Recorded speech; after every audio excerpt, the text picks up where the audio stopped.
And then I could actually hand paint it and have these real life textures in the game that would match with Monet's style, and it would change with Monet's style over his life. The Master's Pupil. It was designed and illustrated by Pat Naoum, who painted this video game frame by frame over the course of 7 years. Of course I was.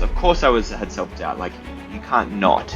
Can you recall a moment where you thought, man, I can't continue and do this anymore, or you felt overwhelmed? I think a lot of people, especially indie devs, talk about like mental health being this. I wanted to make a puzzle game from the get-go. It was always about the puzzles. Too much frustration, people will rage quit. Not enough frustration, people solve it too quickly, it's too easy, and then they move on, and they're bored. The advice I have for people struggling with indie development: my next game is... I sat down with Pat Naoum, the solo developer behind The Master's Pupil, a game set inside the eyeball of Claude Monet. It is an extraordinary game and a work of art that took 7 years to make. That's right, 7 years, all because it is completely hand-painted by Pat. Every detail you see, including the animations, is all hand-painted, except of course the artworks of Claude Monet that are showcased in the game. We discuss why pivot and go into video game development, what are his future plans for the game, and generally how the game was handcrafted. With that said, let's uncover the story of The Master's Pupil.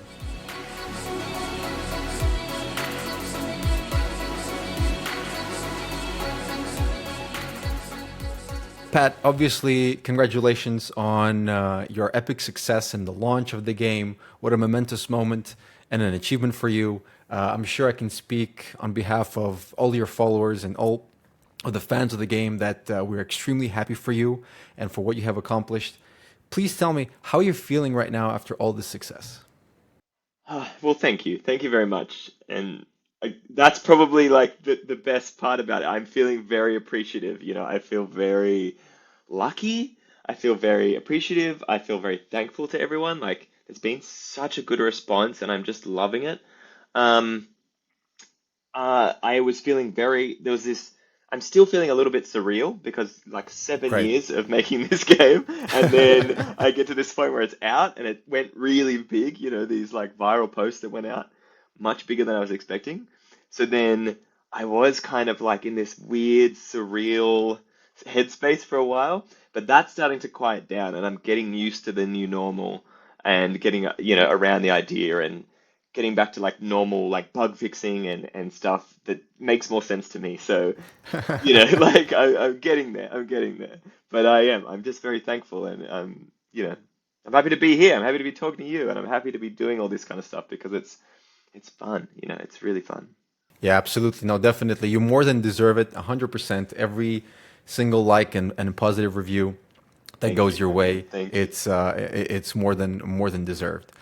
So Pat, talk to me about the launch party, please. I've seen all the photos, I've seen all the videos that you've shared with us. You have a smile from ear to ear. It definitely, it definitely was probably, you know, a happy moment for you. Yeah. How did everything go? How did it feel like having all those people gathered together to celebrate your success specifically? Please let me know.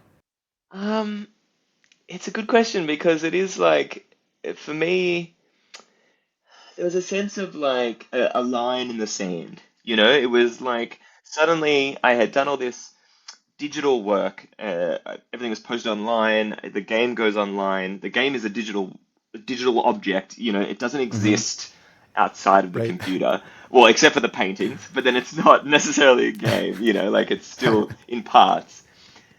And it had been these kind of moments of posting the game and having it come out. That was one thing. But then it came to this moment of like, should I do this party because everything was like hectic at the time? And then should I make it this kind of event with other game devs and this kind of idea? And then eventually it just boiled down to like, I really wanted to have that moment with my friends and family of like, the game is out, it's done, it's finished after so long, and now we get to have fun and experience it and just, you know, have this moment. And that's what it felt like. It definitely felt like that line in the sand of suddenly the game is out, it's finished. Everyone knows about it because if Right. you have something that's all digital, not everyone understands that it's out. And so Yeah. um, even people now are texting me online saying like, "Oh, I'll post another thing and I say, "Oh, I liked this. I saw the original post. I didn't know it was out yet. Great." Like so I think there's that gradient of out Right. and not out, before launch and after launch. So then having this moment with everyone was just really lovely. It was a really lovely time. Yeah, I can imagine. I can imagine because it's a rare moment like this. A friend of mine once told me when I was graduating, and we're all kind of gathered together to celebrate our graduation. He's like, "This is the only time ever that you're going to be in one place at one time with all your friends celebrating Yeah. something that you all have achieved." Yeah. And you kind of recreated that because you had close people Yeah, and guests yeah, and yeah. everything, kind of Yeah. celebrating what you achieved. And I can imagine that it must have felt at least very heartwarming for yourself, Yeah, for and I, sure. and I had sense of like the last big party I had was before COVID for my 30th. And that felt like Okay. this, it felt like that again because there was a lot of the same people, there was this Right. kind of like excitement, like, yeah, I hadn't achieved, well, my turning 30 wasn't as big as achievement in my eyes, but, making the game and that achievement, it felt like a similar kind of thing. Like it was my birthday and, everyone was there No, for celebrating. sure. No, no, definitely. I Yeah. went through the 30 as well. It was bittersweet to get the 30 in front of your age was a bit hard, but then again, yeah, it Yeah. was A good moment. It's nice, a good it's nice. moment. Yeah, yeah. Exactly. How did it feel to see people of all ages interact with the game? I've seen you had children interact with it. I've seen you had kind of your age group interact with it and older. What was the feeling and how different were their interactions? It's been really interesting because I think people come to it in different ways. And so I first saw like children playing it. I brought it to I was like asked to come and showcase the demo on in the Powerhouse Museum in Australia, in Sydney, which is this like big space that's all about kind of design and, uh, you know, engines and like engineering and like all this kind of like various things that they talk about and display different things. And so they had this kind of games night where they had all these people, and it was really successful because a lot of people turned up and a lot of kids and their families turned up. So that was really nice. And so that was the first time I got to see kids playing it, as well as some older people too. People like maybe 50s or 60s even playing the game. Uh, and it's just, I think it's really fascinating because there's different ways of playing the game, Like, for example, kids don't care when they die. They just die, and then they just, like, jump back at because the game doesn't have much kind of penalty for death. You just skip back to just before the puzzle that you would have died on. And so they would die, and then they just go straight into it, and then they're just working it out, and they die straight back into it. They're just over and over and over again. But Right. older people, they would die and they'd go, "Oh no, oh," like this, like really Oh my upset. God. And I'd be like, "It's okay, you're just there." And they'd be like, "I'm just there, but still, oh." Like it was like a scorecard, or I don't know. And it was very like upsetting for them. But kids are just Oh bam, my bam, bam, God. bam. And then it's almost that concept goes pretty far too, because since it's come out, my niece and nephew, they were the ones playing it in the puzzle video in the party videos, and they were playing the game, and they would just get stuck for ages, and they just don't care because they're just like just trying to work it out, like they're really like absorbed Yeah. and locked in. So that's really interesting. And then on the reverse of that, I've had older people go either way because they'll just be like, "Oh, Okay. it was too hard," or "It was, I couldn't." But I think the funnest one is I played it with my mum, and so I streamed it on Yeah. the next day after launch. I streamed the game Yeah. with my mum, and then I put up clips on Instagram and TikTok, and that was great because my mum's such a like she's very flamboyant. Like she's very Right. like excitable, and so playing with her, and she hasn't played a game in like years. And I've had a few people come out and be like, "I haven't played a game in 10 years, and I've bought your game and I loved it." Um, because the grand scheme of things is like I wanted to make a game that was open for everyone. I started on purpose. I made this game from the get-go with only three buttons and a very simple way of like tutorializing each puzzle, making sure that people understood all the mechanics and how the game played out. Because I wanted anyone to be able to play the game. It's the same reason I didn't add any language or text into the game. There's nothing describing it. So anyone of any age can play it, or basically like, 6, 7, 8 is like probably the limit. Anything younger, and I Yeah. think they don't get kind of the jumping and stuff. But and then obviously very old is like it's kind of open to everyone. And so to see everyone play it, I get this overwhelming sense of like, oh, it worked. The choices that I made to let people play it worked. So Right. it's a sense like it's satisfaction, really, I think above all. Yeah. Oh my God. I can definitely imagine that to see. Sometimes when you create something and you show it to somebody, they don't understand it. But Hmm. here you're telling me about a story where everybody understood it and in their own way, Yes. and their own ways are, just as correct as any other. Yes. And I believe it's truly, yeah, it's a fascinating achievement by you. So yeah, I'm again Thank very you. happy for all the reactions you got. Since you spoke about your mother, I just had a question specifically about that because I think that was a wonderful, wonderful, heartwarming moment. And as you said, she's very flamboyant. And I wrote here in my notes that she showcases a lot of character, charisma, and love, and it's very, very visible from the just from the few seconds of the video. Yeah, yeah. And you're definitely blessed to have a mother like that. Could you please reflect on how important that moment was for you to share it together with your mother when you finished the game and you showcased your project? What was going through your head at the point when you guys were playing it together?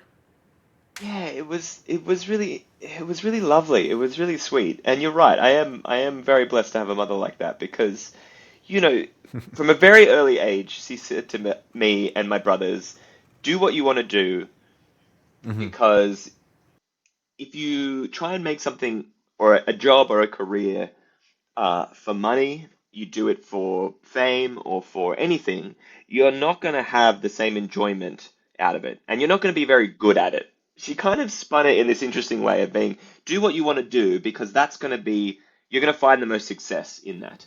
So Hmm. whether Hmm. that's being a janitor or anything, for her, it didn't really matter what it was, as long as we really Right. wanted to do it. And so Hmm. there was a mentality from very early on to just follow those passions. And so Hmm. because I went through art that she understood painting and she understood that kind of thing. I then got into film and she understood film. She got me into film. We watch the Oscars every year together. There's this Nice. kind of, like we have film in common, and we often go see movies together and whatnot. We just went and saw Hmm. Barbie and then Oppenheimer a week apart from each other. And so, Perfect. we both went and saw these movies. And then, you know, I it was really lovely to be able to show her something that she didn't understand. She Right. doesn't I quite see. understand the game world because she's not a I gamer. see. She hasn't come from games. So it was something that we could talk about and I could explain to her. And she was really open about it because I said to her, "Look, I've got this idea. Do you want to come on and play the game with me? And I'll be there with you." But because I thought, yeah, it's going to be sweet. She's going to react a lot to it. She's going to have these Yeah. fun times.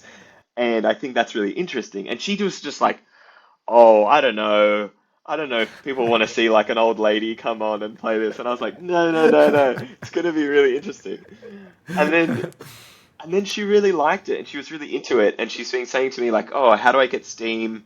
I want to get it on my computer. I Really? want to finish it because she's also trying to experience new things. She's trying to Hmm. kind of get her brain working in different ways. She's not that old, but she's understanding that that's an important thing to do as you age. So she's kind of looking into that. And so she was like, I want to keep playing the game because it's a brain teaser, it's a puzzle game. So, you have to kind of she wants to chase it down. And um yeah, it was just lovely. It was really lovely playing with her. I just got such a kick out of it. And being able to like experience that kind of art form together in ways that she kind of could follow and understand was just, yeah, it was really lovely. full circle kind of idea, you know. Yeah, no, definitely, and especially after such a long journey of 7 years, I would imagine it was, yeah, like you said, an amazing moment for you. Yeah. But again, thanks for sharing. It's a great idea. Thank you for sharing. It really brought a smile to my face, and I'm sure to, many other of your Instagram followers and whatnot. It So, was a lot of love, thank you. and there was a lot of people saying, "So, is she going to start a Twitch channel? Like, are we going to see Pat's mum play?" And I was like, and Yes, I said to her, I said to yes. mum, like, you could totally do that. Another income Oh, for stream, sure. just to like jump Why on the not? Twitch once a week. Yeah, I don't Oh know my if I can goodness. get it that And far. plus a great marketing companion for you. Imagine if Yeah, she has a yeah, lot of yeah, yeah. followers, you make Start, another yeah, game. yeah, yeah. Start Oh slinging my man. games.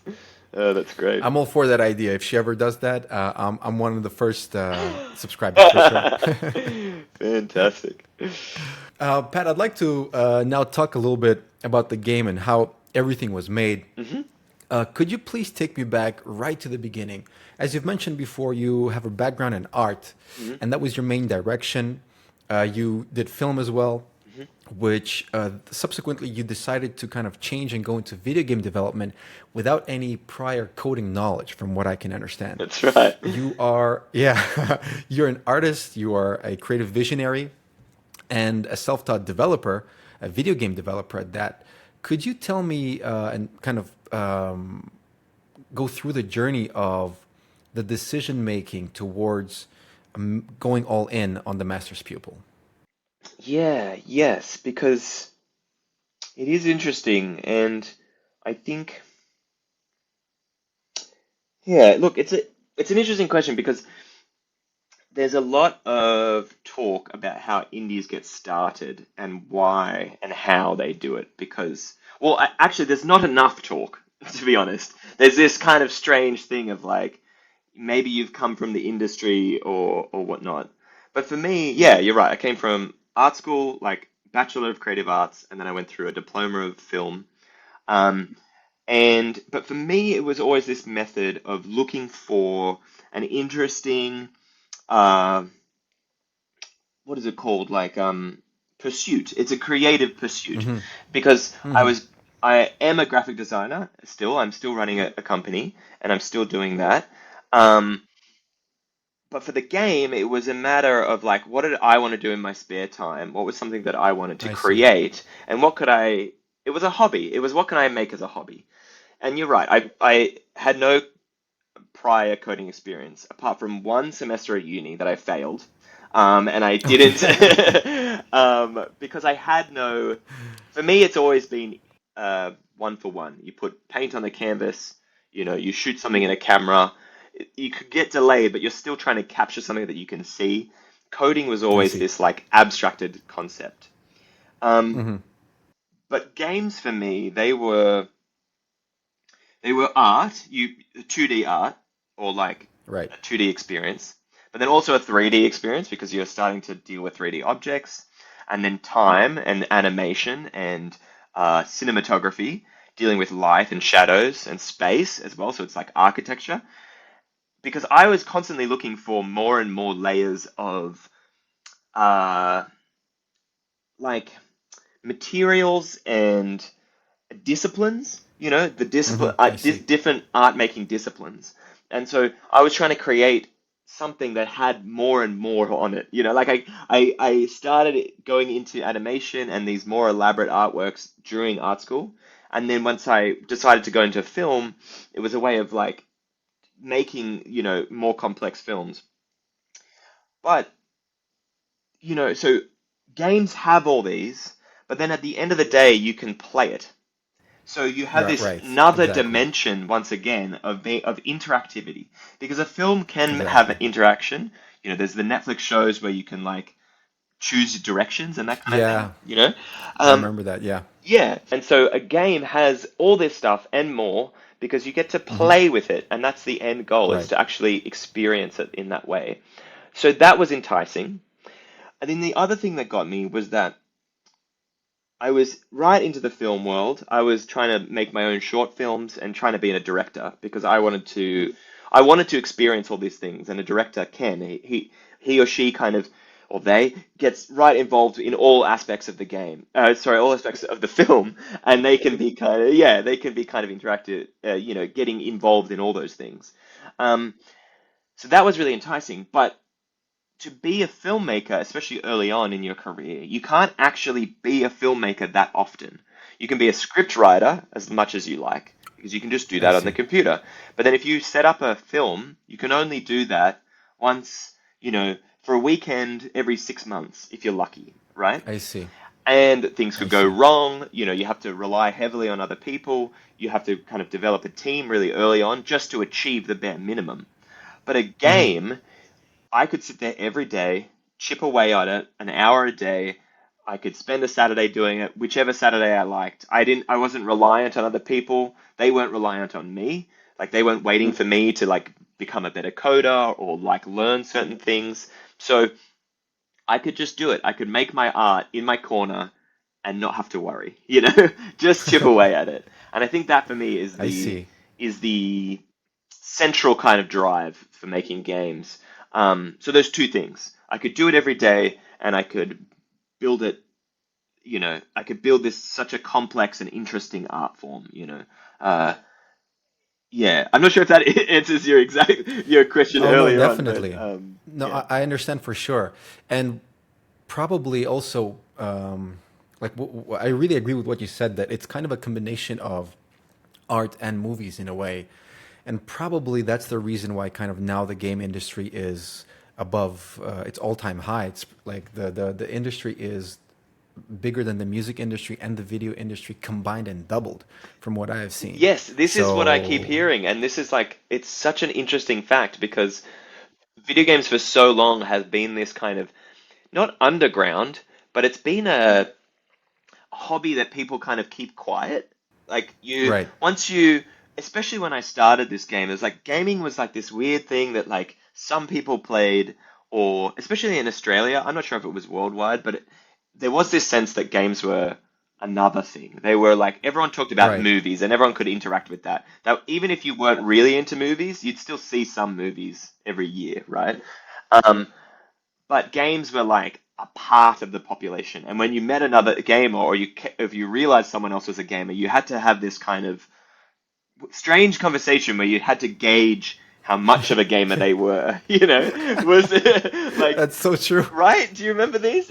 Absolutely. And I Oh, don't think hardcore. it's the same anymore. I'm not sure if it's the same. Maybe I haven't had those kind of conversations in a long while, but it feels like these kind of secrets, strange conversations are coming more to the light, Yeah, and it's more common for people just to casually play games or to play a lot of yeah, games and not feel embarrassed or secretive about it.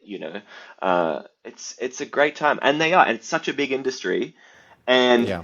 in my eyes too, since this kind of what they called the indie apocalypse like 10 years ago, indie games have become this other world as well because suddenly you're able to earn, or small teams are able to put out smaller games and still earn a living off and still be able to make their art and make really interesting games on a more Absolutely. independent level and a more, because you're inherently making a game that is not for a large audience, but you're still able to do it at and achieve that and get financial success out of that, and financial stability more than anything, I think.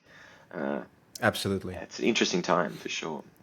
Yeah, absolutely. Just to add to your point, kind of one of the reasons why I started the YouTube channel a little later in life was literally because of that. Because I was like, how can I tell people that I'm doing videos about games and walkthroughs and stuff like that?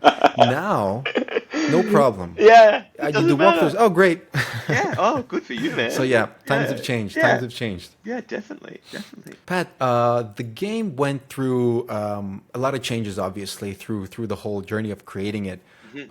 Could you please tell me about the process that led to the transition of considering a 3D adventure at the beginning, and then adopting a 2D platformer approach for the game? And also, Yeah. why did you decide to kind of fully go hand painted on this project? Yes. So, like, yeah, the process of making the game was a very long and kind of drawn out because, again, I was doing it as a hobby and I was doing it as my, weekends and evenings kind of situation. So Yeah. It took a long time, and I was doing it in the process of learning how to game develop, learning Unity, learning how to code.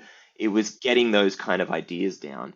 So that was difficult, and it was also very slow, you know? So it was this long, drawn out process. But that helped in a lot of ways because I was able to layer these concepts on, how and why I the see. game was and what it was and how it looked and how it functioned. Because for me, I think what truly makes a great piece of artwork, whether it be a painting, a film, or a game, is the interconnectivity of all the concepts about it. Does every part connect with every other part? Um, because originally the Master's Pupil, yeah, you're right, it wasn't hand painted. Originally, I was thinking of a 2D puzzle game, um, but I was just learning how to do it. So the I initial see. idea was having a game set inside an eyeball. So having it on the iris. I saw these close-up images of a human eye, and I thought it looked like this landscape, and that seemed like this fascinating world because it could be both a physical space that you could play with, but it was like in between reality, what the person who, owned the eyeball, what they were seeing, Right. and then what they were Right. feeling, and have this kind of strange middle ground world. Hmm. And so it was kind of fascinating. And this landscape was these like intricate vines that were all these kind of shapes and spaces. Um, Yeah. so I started investigating that idea and looking more into it. And then I began layering these kind of concepts, getting concepts that worked with each other. So a game set in an eye, and then I could set it over the course of someone's life, starting on the edge of the iris and then moving towards the pupil. So that was this kind of like, shape like this, and you're moving from the edge Yeah. down into the pupil, and having this pupil as this like metaphor of death because it is a dark Right. void, it's a hole in your eye, and so it was like a scary kind of concept. Um, Yeah. but I didn't know how to write because I was thinking originally maybe a fictional person could be the story of this, I setting it see. in starting at World War I, having this person grow older over, the last 80 odd years that could be, or longer, that could be part of the way you know, this game played out. Um, Right.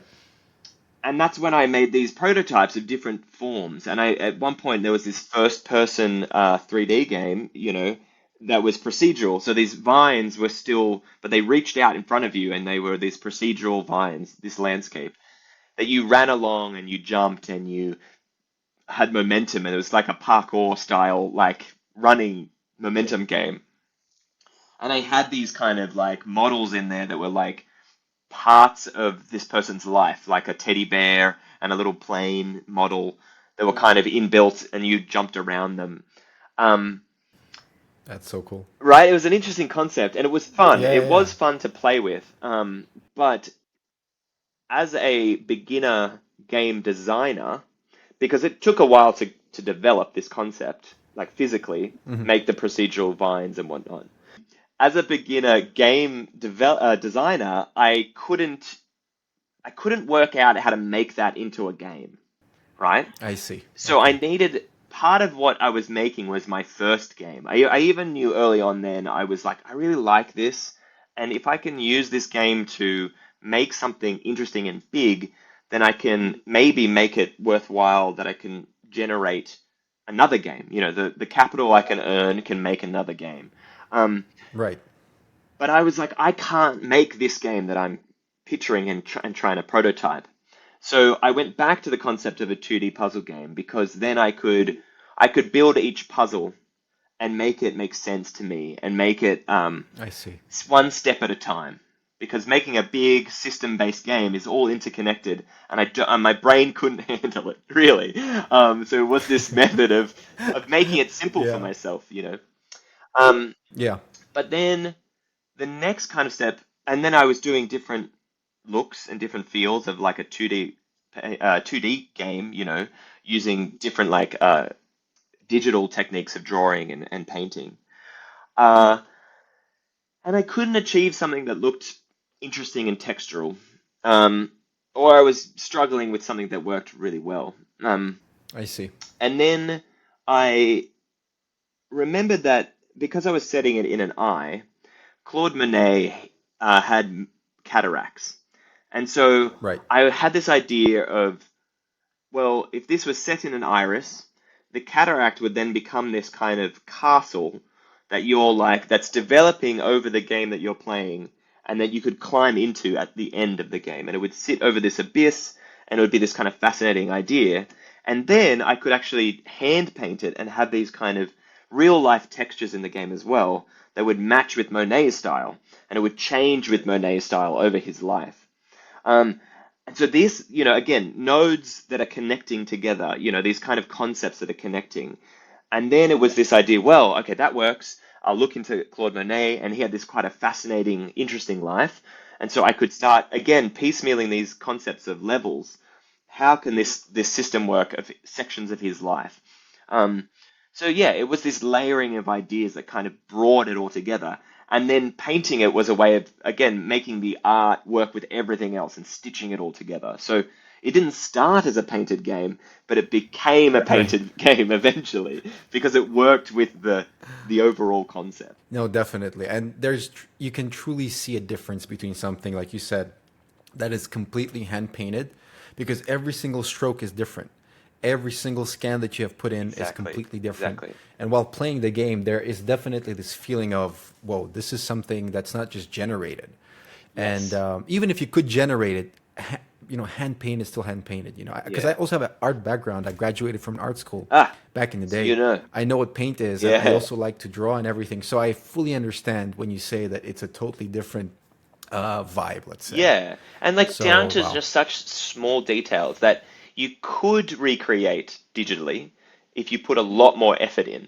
So I really, Yeah. what I really established was that it was actually quicker to make this look of game by hand painting everything and scanning it back in and making that process efficient because you're cheating and you're doing a shortcut to make really intricate and interesting texture because you can't really create that digitally. I would have to like there's the paint has got a 3D texture to it, right? So when the scanner Yeah. scanned it in, it actually created little shadows and highlights on each individual paint splodge. So there was these kind of like everything was just I wouldn't have been able to recreate that. It would have taken way too Yeah. long. There was dust on the printer, on the scanner bed, sorry. So that came and got scanned into the game as well. Like especially in the first level where I wasn't cleaning it as much.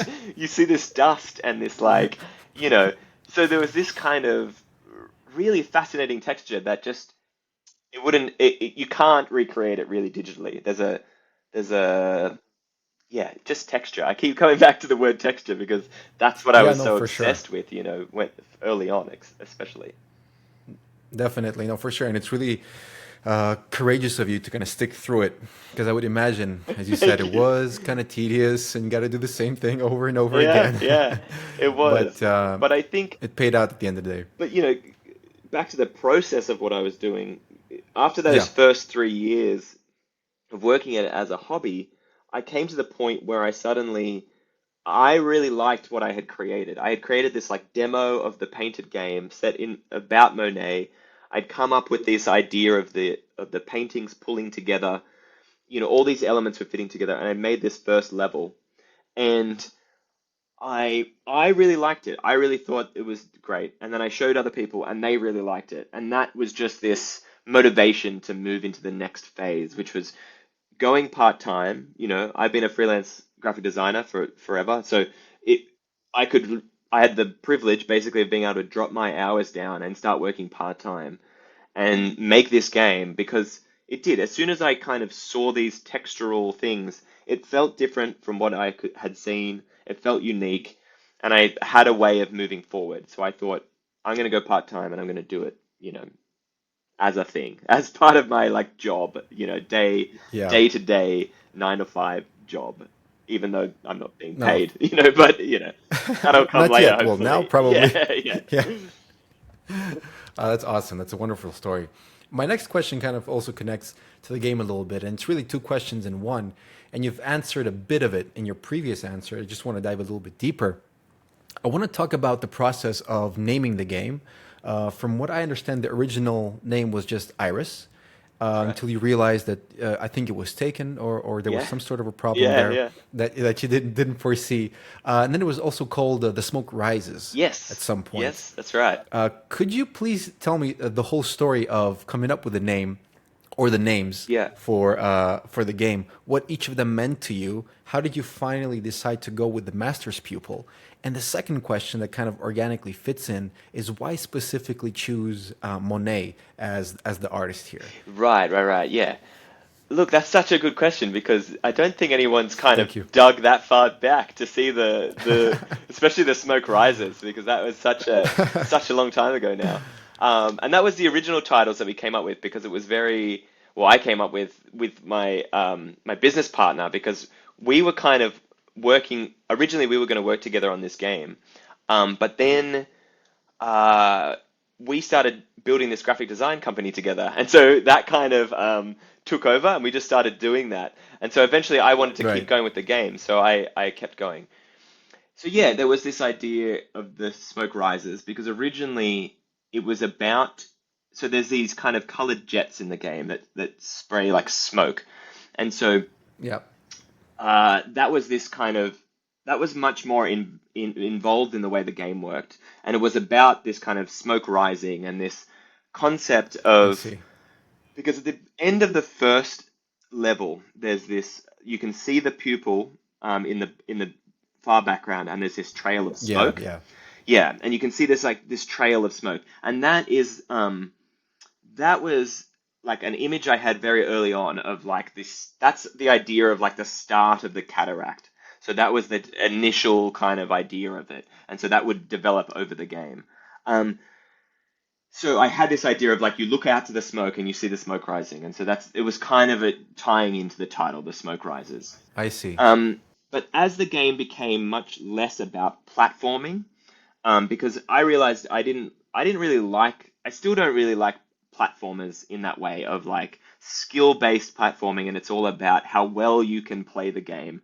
I wanted to make it about puzzles. I wanted to make the eureka moment of learning and solving a puzzle and having that like that sense of awe and wonderful like achievement of like solving a puzzle. That was my main Right. focus. And so and I wanted to allude to the eye as well because I thought originally I was not going to have the game, well, talk about the game being set in an eye.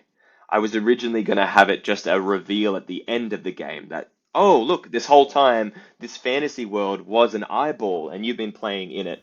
Um, but then Interesting. eventually I kind of thought, well, it's an interesting concept and it's an interesting hook. Maybe that's more interesting to talk about. And so moving away from the jet thing as well, even though I still use that for puzzles, it was less about momentum and that kind of thing. Um, so yeah, I changed to Iris, and then Iris became the game because, especially from like a film background, a lot of like short films and a lot of like art house films are just one word titles. Iris, Right. you know. So I was kind of like, ooh, it's artsy and it's like fun and like slick, you know, Iris. Um, and you know, because I Perfect. came from graphic design, so I was also like obsessed with I was making up posters and I was making up like, graphics for the way the game could look and feel in a graphic sense, Yeah. And so Iris worked really Yeah. well. And there's these pictures of an iris with like, a round iris with like a on the edge saying start here, so this kind of like getting into the idea of this game in an eye and that kind of thing. Um, but eventually, yes, I started using the hashtag Iris the game, just posting stuff up on Instagram.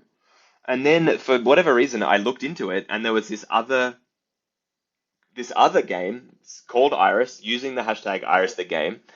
I And see. what was bad was that they also had the handle, the Instagram handle at Iris the game.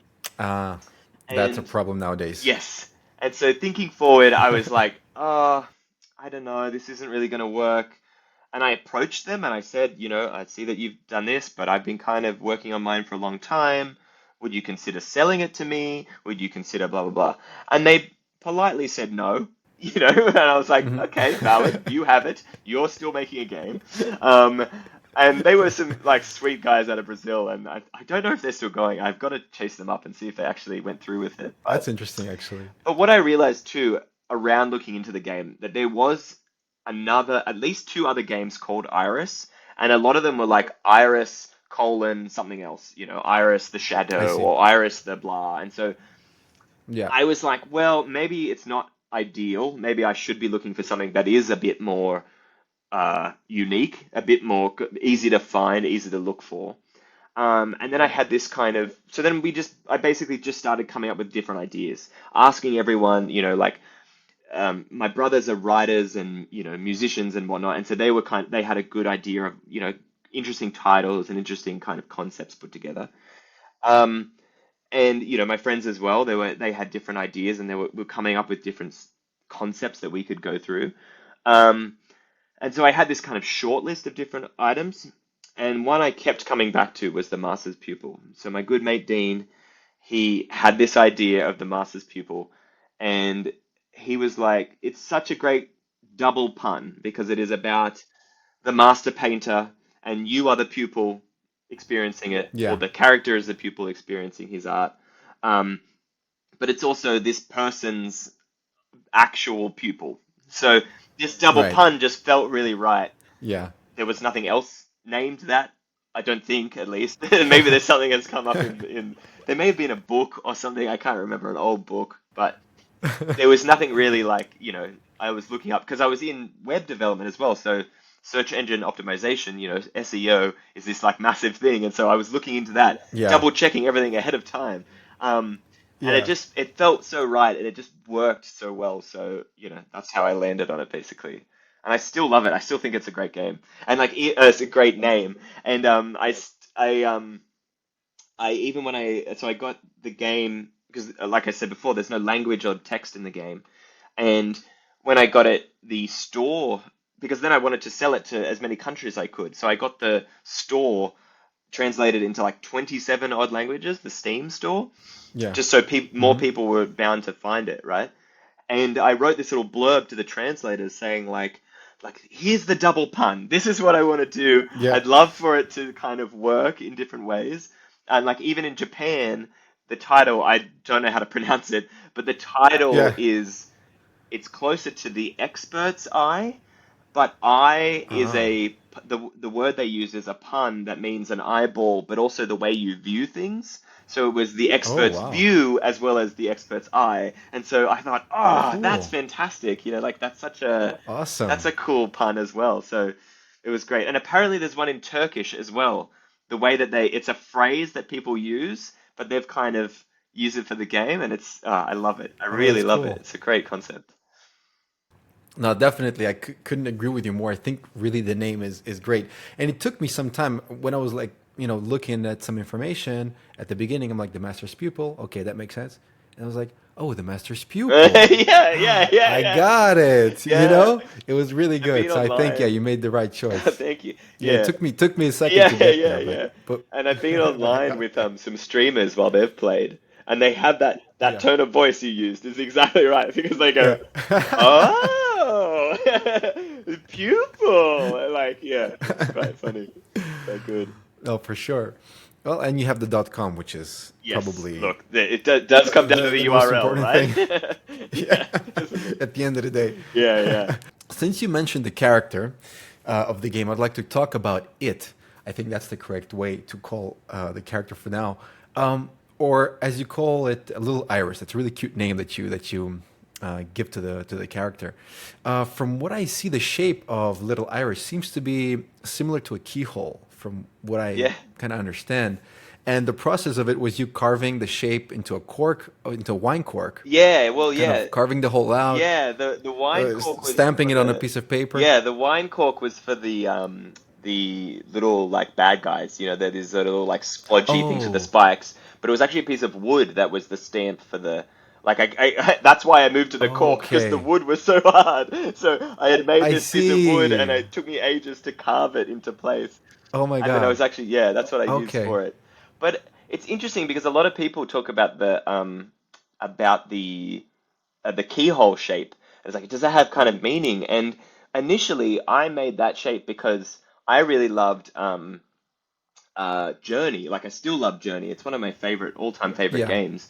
And that silhouette of like the poncho um, and the kind of rounder head, I really liked that. So it was almost like a homage to Journey, having that kind of shape. I And I see. wanted to have it slightly more feminine. I didn't want a kind of masculine. I had done all these shapes that were like much more like painterly and much more designed.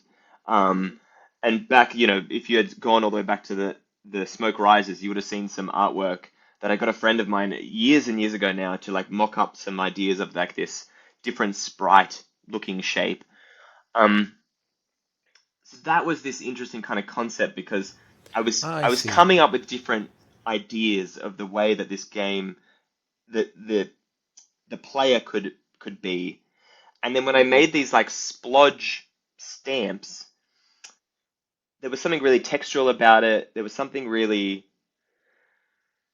it was refined and detailed without being too different from all the other painting on the level. Because if the painting is too detailed and too textural, you're not going to get that quick impact of like that's my character, even if it's far away. Details are I see what you're lost. It saying. was a good design principle because it just made your unit of player really simple and easy to find and locate. And especially when I started developing the changing colors, if I had anything that was more detail or had different colors in the character, that all got lost as soon as you went from white to red. It all got bled together and lost. So I wanted to make it clear what color you were. I wanted to make it clear where you were on the screen. Um, and it was some of the first things I did because after I did those procedural vines in 3D, I was trying to do procedural vines, some stamps, and I actually had a stamp that did these like blocks of the vine, these like circular shapes that I could stitch together and make a procedural vine in 2D. So I made a similar splodgy character that I could run along them.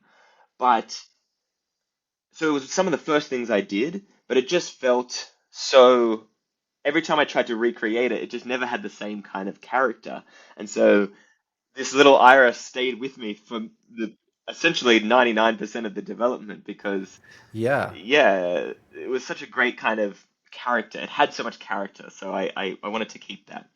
And then, yeah, she, I guess, it doesn't really have a gender.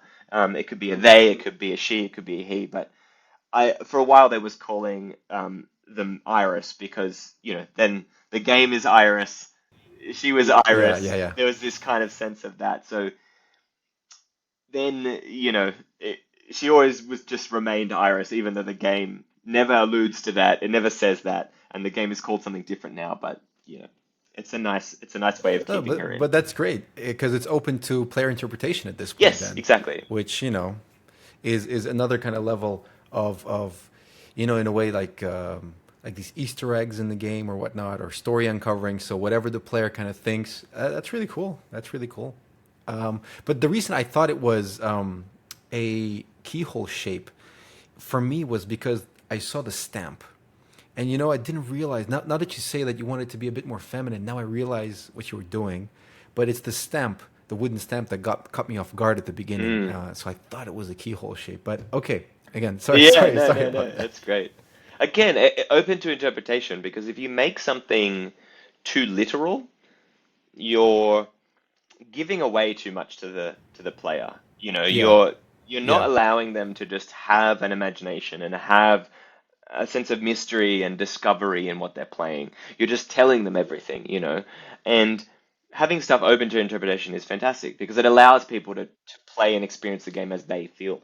Going back to games as an experience, how do you keep that involved in the game and how do you keep someone interested and involved in that way?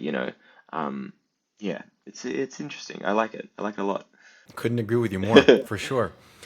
Since we're talking about the way the game was made and handcrafted, let's say, except for hand painting, what we talked about right now, you've used other interesting techniques like stamping and carving from wood and from cork, as we spoke about earlier.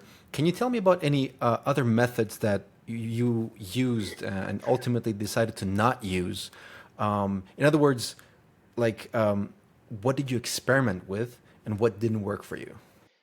Yeah, good question because there was a lot of experimentation, you know.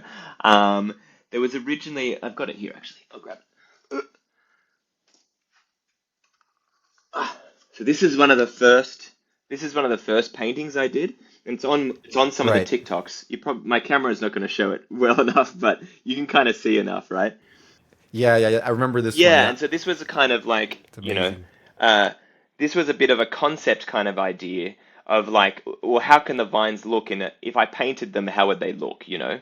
And so this was kind of one of the first things I did, and I really enjoyed it. So this is still in the game. It's parts of backgrounds in levels one and two. But the problem I had was that this wasn't like all these overlapping didn't work very well when I needed to make something look different. So I could tile that, have it replicated over and I over again, see. but it was never gonna like really, there was something missing, you know, like it just was too replicated.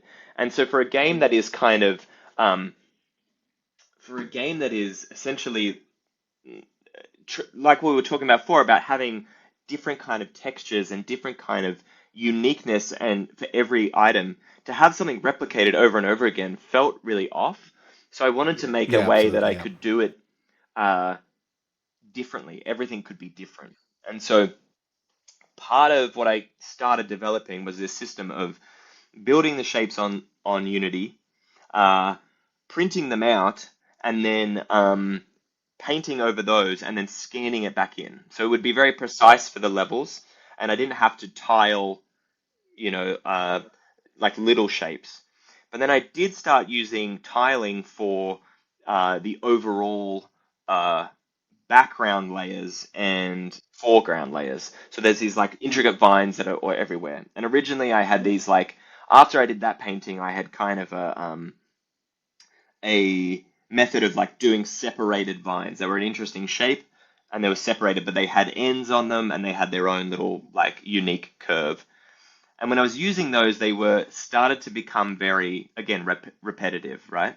So I Yeah. was like, how can I develop a system that I can make any shape and curve and without it being repetitive?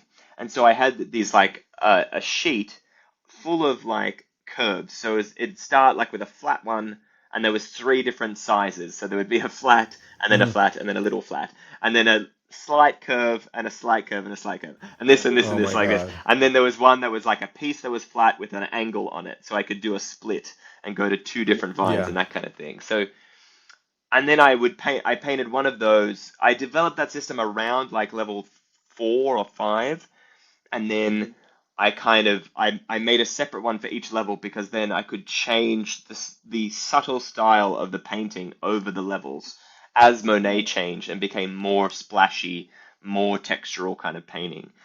So there was that slow step up, you know, between them. But that felt a lot easier because I could suddenly replicate things and have like an organic shapes without having to literally replicate it as I went along and could keep a consistent style, you know.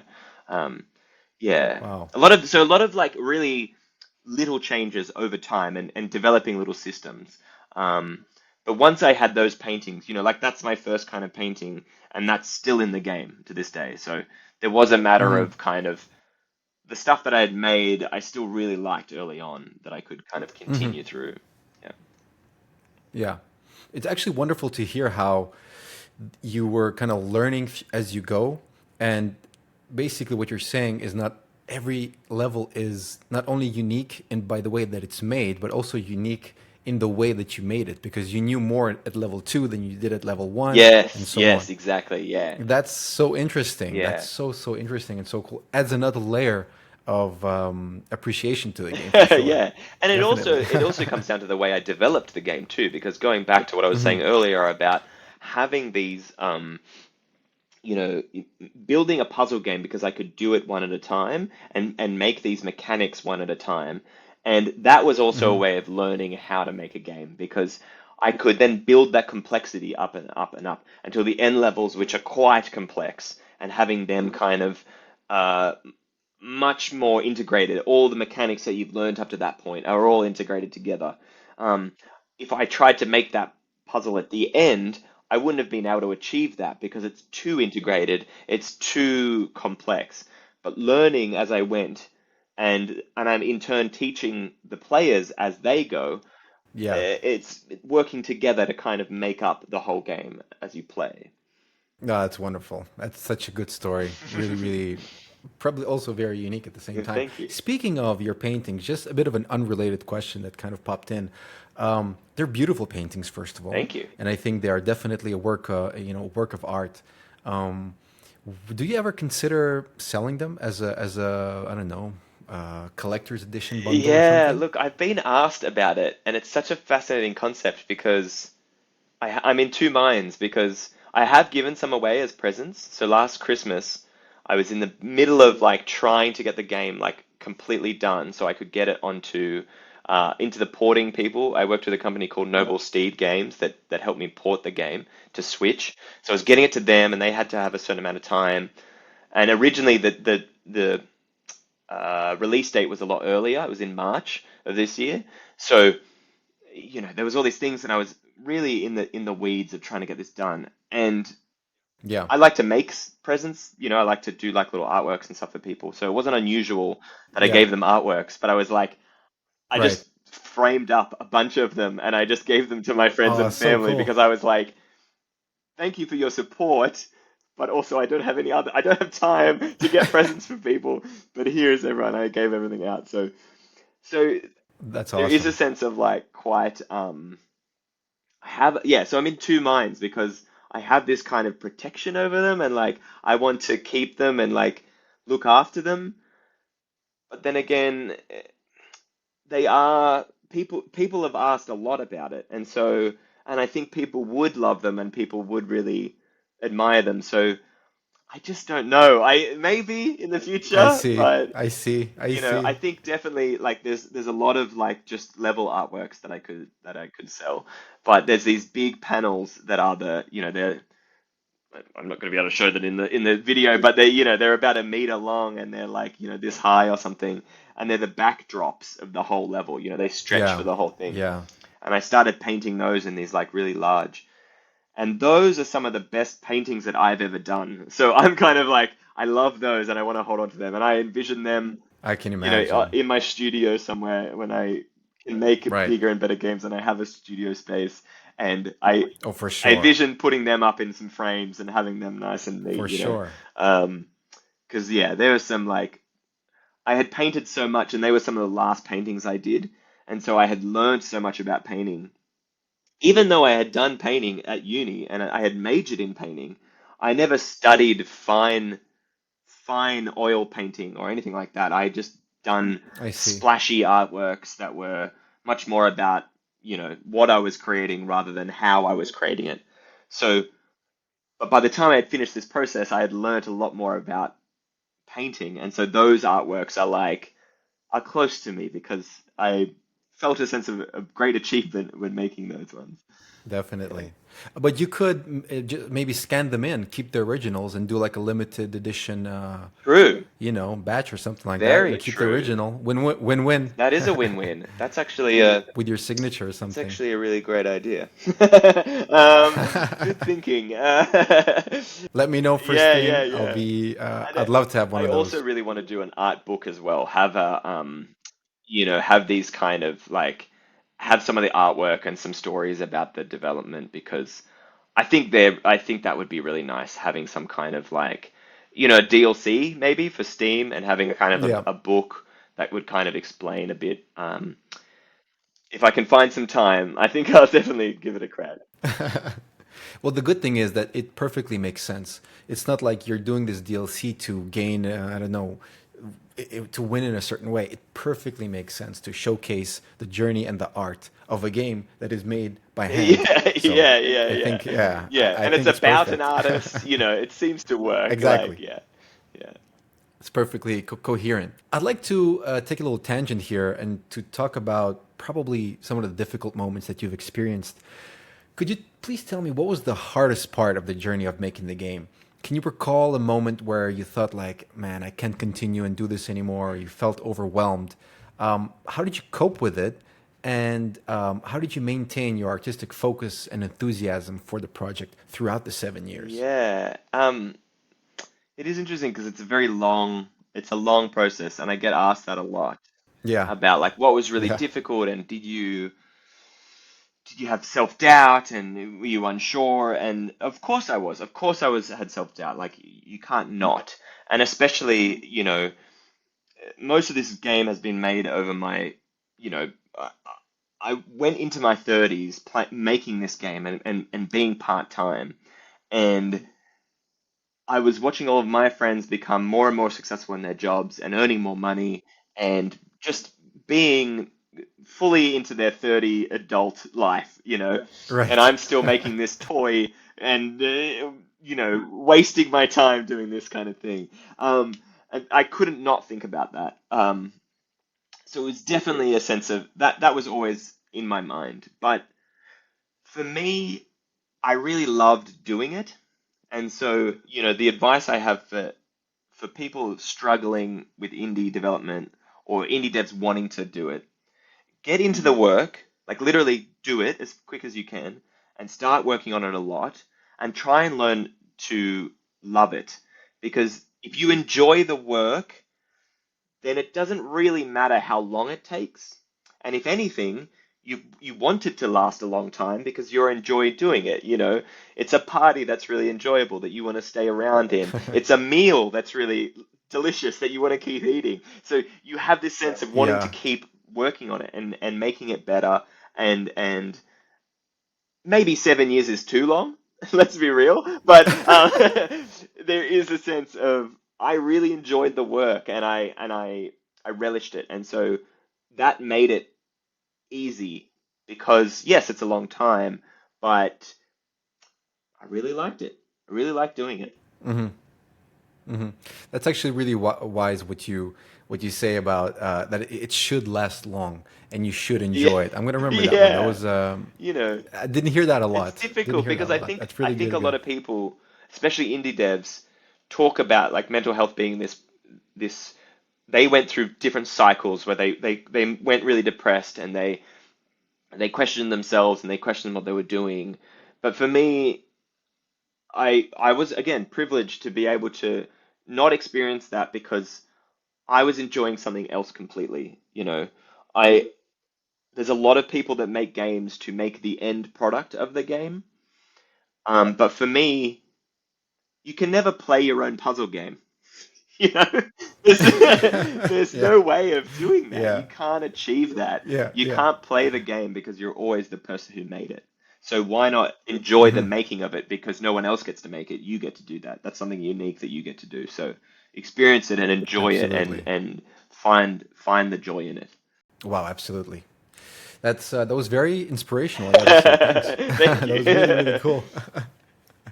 As we mentioned earlier in our discussion, the Master's Pupil is from the get go was a game that was open to people of all ages and of all skill levels, which I think was a great also addition or let's say direction from the beginning of the game. Um, it's a thrilling experience incorporating play and learning, which is unique. People get to enjoy something and learn something at the same time, and learn something very, very interesting, which is the life of one of the great artists of our time. How do you approach the balance between providing an exciting linear adventure as well as allowing the players to explore Monet's life and fully understand it? I don't think people do fully understand it, and I don't know if I need them to or if I that was my goal. I don't think I was trying to. I keep calling it an abstract biography because it's not a it's not a experience that you walk away from understanding more about Claude Monet. And in a lot of I see. ways, it wasn't ever about his life. It was more about, maybe it is about his life, but it's not about the details of his life, what actually happened. The facts of when he moved to Paris or when his wife died. It's more about how how an artist lives and works and their obsessions and how art works, how colors work. It's all these things kind of tied together. And so the balance that I found was I wanted to make a puzzle game from the get-go. It was always about the puzzles. And so connecting it with Monet was a way of fleshing out the ideas and having those artworks be involved in the puzzles and the colors be involved in it. Because he was obsessed with color and he was obsessed with the way color is divided and separated. He famously never used black paint. I learnt today actually that apparently on his tombstone, now I might be wrong on this, I didn't double check it, but on his tombstone it says no black paint. And so Real. he Oh, he was interesting. so obsessed Okay. with colors and mixing colors and working with primaries as his fundamental tools that it was just the way he started developing his art and the way he was looking at color. Because Monet and the other Impressionists were the start of abstraction. They were a start of getting concepts and ideas and removing them and pulling them out. And that was what his art was about. So that helped with the color idea theories that I was developing. Or I don't even know what was first, whether it was Monet and then I started using colors, or I was thinking about colors and then Monet played into it. So it was this kind of like, this mishmash of ideas that I was having at that time. And so it just works with the way he envisions art and he works with. So yes, I don't necessarily. I think a great thing that people have done is they play the game and then they go and read the Wikipedia of Claude Monet. That is fantastic because that is like wonderful. Go and like learn about art and about what made this guy special. Um, but I think it was more about experiencing his art because I think I've said it quite a lot, and I stand by it. Is that I don't think there's anyone that looks at a Monet painting and says not good.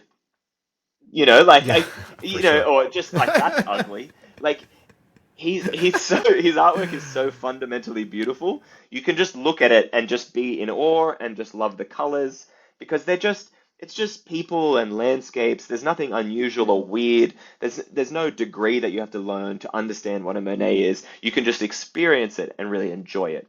And so again, that helped with choosing Monet and having him be part of this story is because his artwork is wonderful and is fundamentally wonderful. And you can be 3 years old, or you can be 33, or you can be, 103, and look at his artwork and say, "Oh, wonderful! Isn't that stunning?" Uh, yeah. So, look at it. He's just a good inspiration, right? He just he For just sure. made a lot of art, and he was obsessed with it, and he just made great art. So I think, it was such a good yeah, a good choice on my end because I I just fell agree. more in love with the guy, and his artwork for sure. No, I agree. I agree 100%. And just to speak a little more about the puzzles, since that was one of the main focuses Mm. of the game. Could you talk about the process of playtesting and what was that like? And how did you strike a balance between making the puzzles challenging enough, but yet ensuring that the players don't get too frustrated? Because as we mentioned before, you want everybody to play this game. Yes. So how exactly did you do that? Yes. You did ask that before, and I and I totally ignored it. But yes, No, because no, don't. frustration as a tool is this thing I keep coming back down to for puzzle design because too much frustration, people will rage quit and they will just not want to play Yeah, because they're just overly frustrated. Not enough frustration in a puzzle, people solve it too quickly, it's too easy, and then they move on and they're bored. So there's this sweet middle ground that you have to use as a tool, as a design principle, frustration. And it became a mentality for me of like, how do I my thing was an aha moment. You solve a puzzle and you say, aha, there we go. right. I solved it. And so that was the goal. That was the nugget of gold that I kept on trying to go for. How do you create that moment of eureka, and say, oh, that's fantastic. That's what I wanted to keep on recreating. That's what I I love in see. puzzles. And so when I was playtesting, it was a matter of understanding their frustration, understanding what they understood up until that moment, and then feeding it to them really slowly. So at each point they were getting a moment of the eureka, Right. that aha moment, they were getting that moment each and every time. And so it was this sense of drip feeding someone these little principles. How, because, like the start is a great example of how to teach someone something without any language, out any text. There's this spooky kind of, well, before the first puzzle, where you see this like sniffy door thing, there's this creepy little crystal guy moving back and forth, and he makes this creepy noise. He looks kind of weird and oily. And there's a little lump just before that, and there's a platform above him. And so as soon as that's the first thing you run into, right? And the whole idea Yeah. of that is to teach people, especially people that don't know games, that jumping exists. There's no thing above that, but that's the only other thing that you could do. And I rely a little bit on the idea of like Mario and jumping and 2D, but that's the only button that you press, other button other than left and right is jumping. And so that is just a little thing of like, this thing is spooky. This is what death is. This is what, and you only restart to a little bit, and then you can jump over him onto this platform. And that's a platform. That's what that looks like. You can jump onto it and run across. And I just basically boiled down everything in the game into those little principles, and getting them down to this one little thing. And so when I was playtesting, it was making sure that people understood one of these steps at a time. And for example, like I would play through, the first 6 or 7 playtesters were friends and family that I sat next to as they played. 5 hours of the Right. game, they sat there. I'd come around, I'd fly them because I didn't pay them, but I said, I'll feed you dinner. So come over. They would come at like Perfect. they'd come at like 3 o'clock. 3:34. Yeah. They would play for 2 hours.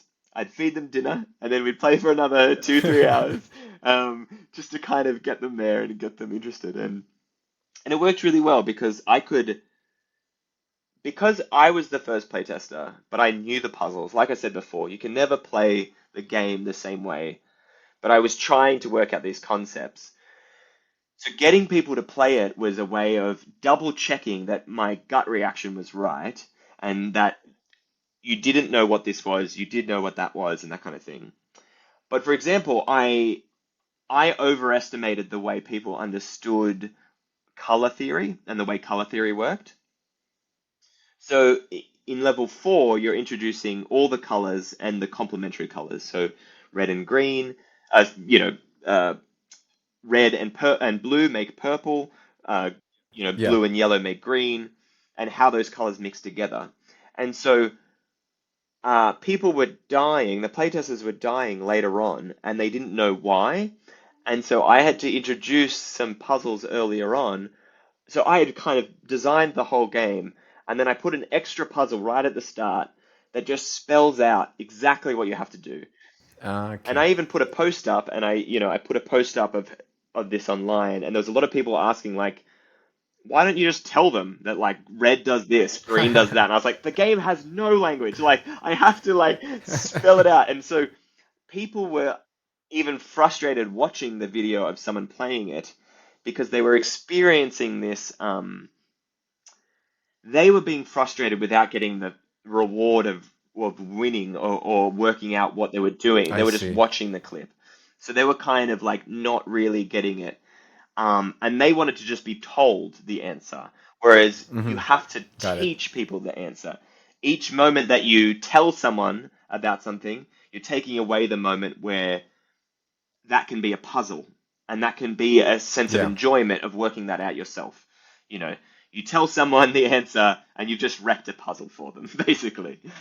Yeah. Yeah. Yeah. Yeah. Ah, wow, that's so cool. It was quite a long process like that. Yeah, yeah. And then you slowly kind of tinkered with it and figured out what you did wrong and added the certain things. And the order of And puzzles, like yeah. what I needed to teach first before I did this, and switching some things around, or what I thought was a very difficult puzzle maybe was too easy, so I had to like add an extra hard puzzle at the end of this level to make it a bit more satisfying, that kind of thing. Well, I'm sure it was a fun process, Yeah, all in all. it. it's a strange way to play a game, like intense 5 hours from start to finish. But Yeah. like a lot of them have gone back and bought the game and actually played it because it was early on when a lot of the Wonderful. art wasn't in there, so they had an Yeah. opportunity to play again. And So it's different. So it's now different than what they played yeah, and before. and it's a bit more lush and interesting and intricate, than these Understood. big blocks of plain color that they couldn't understand. So yeah. Understood. Oh, that's wonderful. I'd like to talk about the soundtrack and the music in the game, which, first of all, it's really just wonderful. Thank you. It's emotional. It teleports the player, I think, elsewhere, and it really fits right in. And the composer that you worked with, hands down, very talented, Very and talented. you guys did a wonderful job. However, I want to focus on the soundscape Yeah. for this specific question that you created, and ask you, how did you approach creating that? Because the soundscape, it communicates Monet's emotions and experiences, and like you said, without relying on any written text or language. So how exactly was that designed, and were there any unique challenges that you faced when integrating that type of sound design in the game? Yeah, because like I said before, with the first person concept of having like objects in the world that you experienced and like maybe climbed over and had this kind of interaction with, I started thinking about that when I found Monet and I wanted to hand paint it and I wanted to have those objects in the space again.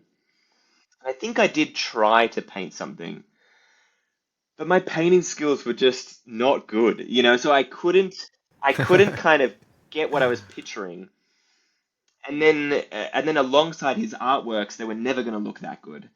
So this concept I had of not having a visual representation of what was happening outside the eyeball, I was kind of, yeah, I couldn't achieve that. And so I was thinking of different ways. And I think I always had maybe a general idea of having sounds like this, but not as in depth as what I end up having, because what I end up doing basically was just researching his life, getting different concepts of ideas of sounds or environments that he would have been in around that time. So Paris in the Hmm. 20s, or in the 1860s or whatever it was, just horse and cart and like Yeah. this kind of thing. Um, and then he went to the beach and he lived in the beach like early on, and so like near the beach. And so this kind of like soundscapes and creating different like background noises and then key noises that you would run past, and they would be kind of like you know part of your experience. um because yeah, I wanted to have some of his story coming into the world, because I played with different ideas of having a much more kind of integrated soundscape that was part of the world, so there was atmosphere about that matched what you were seeing. And I was always tweaking it a little bit, but the more I made it abstract, the more I made it about his life, the much more interesting it was. It was much more kind of, there was something, a sense of mystery about it, a sense of kind of like wonderment. You were kind of walking through and then you'd suddenly come across like church bells and you'd be like, ooh, this is Yeah. interesting. And that was me, and I knew it was coming, right? And so then when I showed people and they thought it was interesting, I was like, okay, I'm onto something now. And it was a way of telling his life, because as I had said, I developed these kind of levels, these chunks of his life that were like, oh, here's one whole like chapter of his life that is can be kind of like wrapped up in this way. And so then how can I develop these kind of moments of sound and soundscapes that can kind of flesh that out? So it was always about telling the story. This, again, this abstract biography. How can I tell it without language, without text? Well, I can do it with sound. And then the That's so cool. music just became this kind of emotional background, emotional backbone, because there's none of this was telling you how to feel or telling you to be excited or sad, because it was just sounds and just effects and soundscapes. So yeah, shout out to my composer, Stephen Shoughton. He's online as Misty Lanes, and he's a wonderkin. He just did such an amazing job. Like literally like bringing emotion to something that you're playing. Yeah, Absolutely. fantastic. To be honest with you, that probably was one of the key things that didn't stop me from scrolling away. Right, right, right. The You know, music. it was the art design, you know, and then it was what was going on, and then the music kind of came in, and I just didn't want to swipe it. I'm like, I want to continue. So a really great Oh yes, combination of the two he's of a you. very talented Truly, man. He's a really, very really talented good. guy. Okay, that was really interesting to know about the soundscape, and also again, just another addition of experience into the game. I want to talk a little bit about the marketing of the game because that's definitely very important and something even more so important for indie game development. Um, it is commonplace nowadays for indie developers to showcase devlogs of their game, to show how everything was made and interact with their audiences, perhaps ask for some advice and whatnot. But it seems that you have decided to kind of opt out of that direction and pursue a different marketing strategy, a successful one for that matter, nonetheless. Could you explain what your marketing strategy was for the Master's Pupil? What worked for you? What didn't work for you? What have you Mhm. learned? And ultimately, what would be your advice for indie game devs that are starting out? Yeah, I marketing was a weird one because so after the 3 years of hobby, then 3 years of part time, I applied for a foundation. Sorry, I applied for a grant with Screen Australia, Yeah, and I got it. And yeah, it's been a life-changing moment, and it was a lot of money. I put a lot of energy into this application, and it paid off. And part of it, they have a certain percentage of the grant that I could use for marketing. So I approached a marketing company and I got them to write me a campaign plan because I couldn't get them to do it to run the campaign. I could only afford the plan, right? And it basically focused a lot on social media. And it was something that I had already focused on. I had been working, doing a post a week for years at that point. Um, and they were a little dev blog, as you say, like I was kind of it's a diary of what I was doing, and I was showing little insider bits. But yeah, yeah, I yeah. really, like I've been saying, I wanted to make the game. I wanted to be building the game. I didn't want to be spending time doing hour-long videos about the way that I was making something or putting up all my tricks and stuff online because I wasn't in, was never intending to be, uh, uh, an influencer or anything like that. I just wanted to kind of make the game. And so I when got it it. came to being my own marketer, I just kind of focused on what I knew, which was those marketing posts. Um, and that's the advice I think is focus on what you know, focus on what you it's hard to be focused on what you enjoy because I didn't really enjoy it that much. I found it very difficult. I found it outside of my comfort zone. I found it outside of my skill set because I could edit and I could do all these like video editing and whatnot, but I was never really into acting in that way or being in front of the camera and getting involved. Like I can have a chat with you and feel Hmm. fine, but I think you know having these kind of coming up with these ideas and recording them and putting that out into the world, it just made me uncomfortable and it wasn't something that I was really wanting to do. But early on, there was these few posts where I did put my face in it and I did become involved with what I was making. And they went kind of well. And then I reposted one. Uh, so I was told to post 3 times a week if I could as I was getting closer, and then within about 6 weeks, post every day. And so I started posting every day, and then within 2 weeks, one of the posts went viral, and over the weekend, course of a weekend, it hit 1 million views, and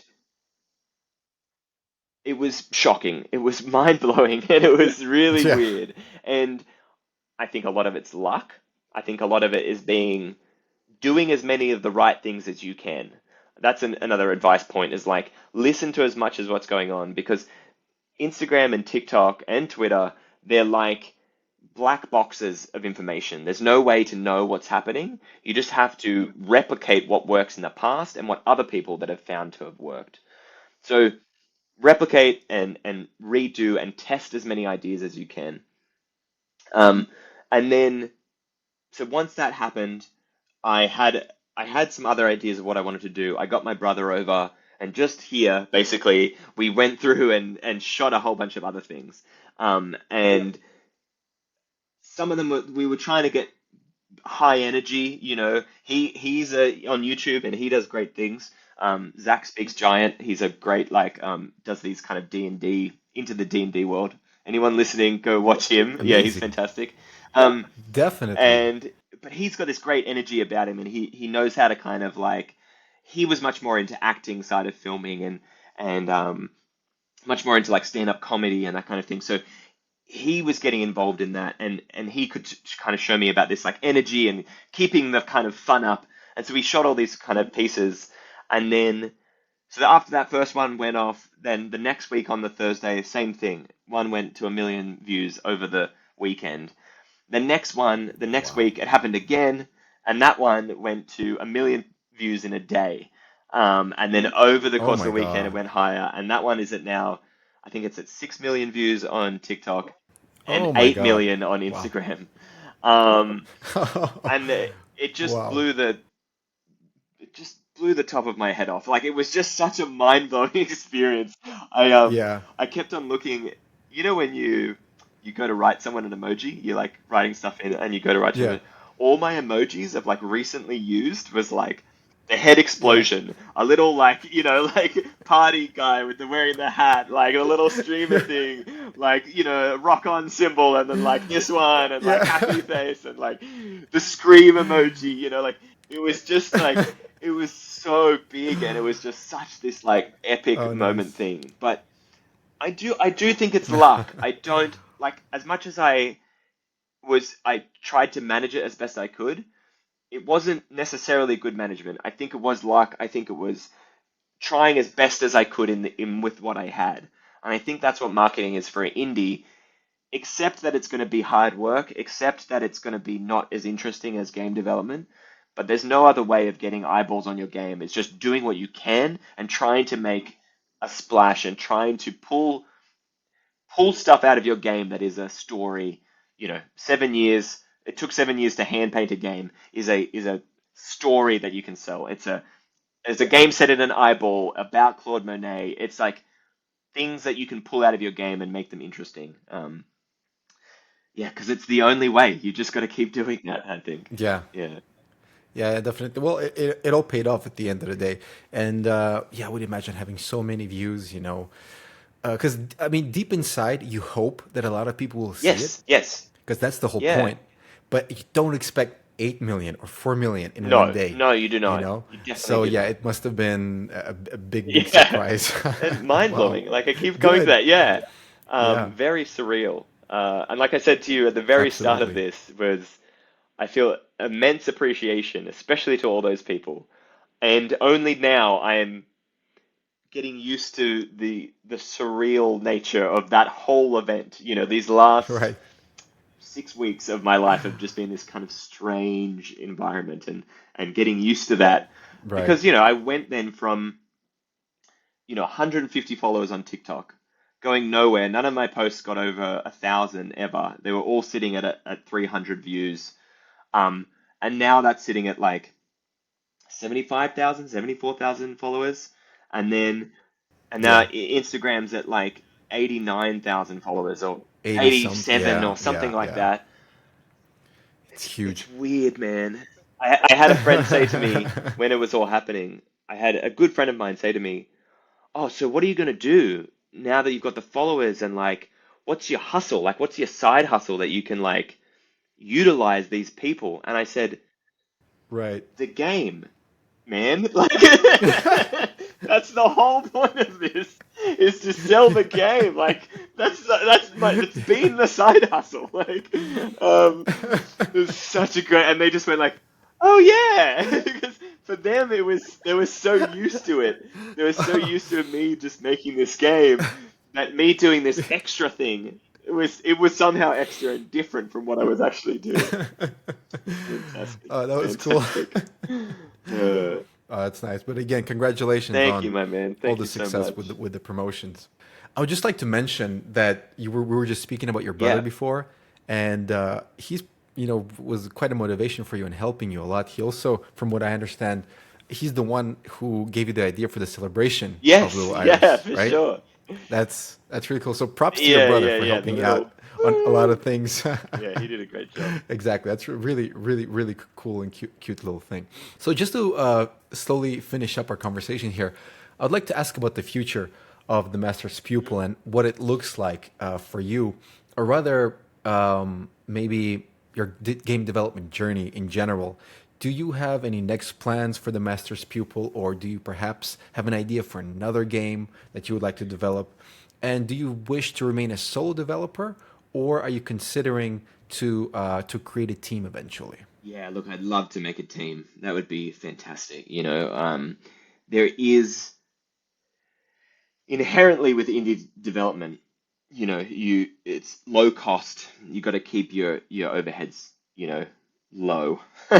You can't have, Yeah. you try to develop a team too quickly, especially, like I want to learn how to develop a team slowly and make sure that I can manage a team. But yes, I definitely have ideas for a next one. I'm not going to make a sequel to The Master's Pupil because that's been asked a lot. So this one is Okay. in Monet's eye, but I've joked of making another one in Van Gogh's ear because he cut off his ear. Like Frida Kahlo's monobrow, like have a game set across her monobrow, all this stuff. But because people keep pitching me, I was like, oh, you could do it in like Salvador Yeah. Dali's curly mustache, or you could like all this kind of thing. Right. Fantastic stuff. But I don't, like I was saying earlier, having these concepts, all these different concepts that all connect to each other. That's why I made, and my position of where I was and what I was comfortable making, that all impacted and created what the Master's Pupil is, right? So my next game is not 2D hand painted puzzle game. I want to make a different style game. I want to make something that's much more. I see. I've been falling in love with a lot of games that are much more open world and systems based, and they're like a toy that you play with and experience that have this overarching story to them that is much more integrated. I keep on coming back to that word of like stuff that is all connected and systems that are connected with the story and the movement and the mechanics, that kind of thing. Because I part of what I think really worked for the Master's Pupil was a very long period of coming up with those ideas and layering them and coming up with different concepts and prototypes of how to make those things. Um, and so very early on, I wanted to keep my notes up and made sure that I was keeping and writing notes for different ideas and different games. So my next game I started writing 3, 4 years ago.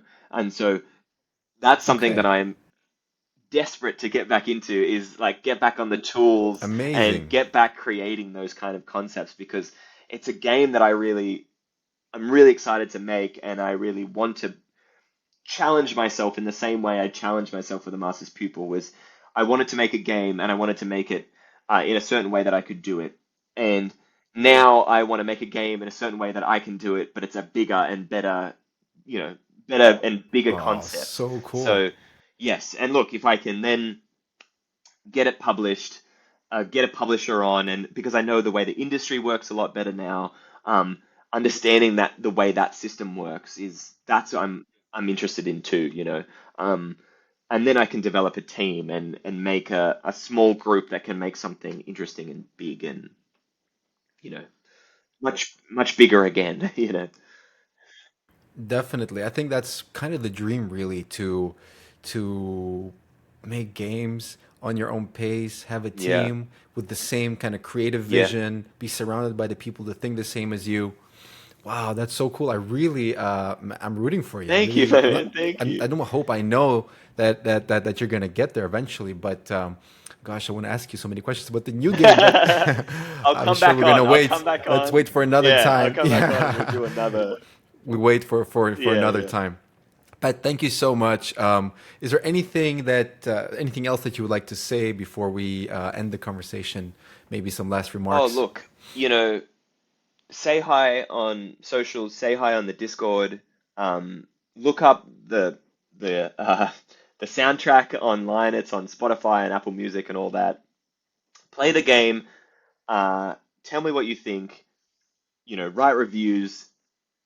Be involved because that's been the most wonderful thing about this has been this kind of interaction that I'm getting with everyone.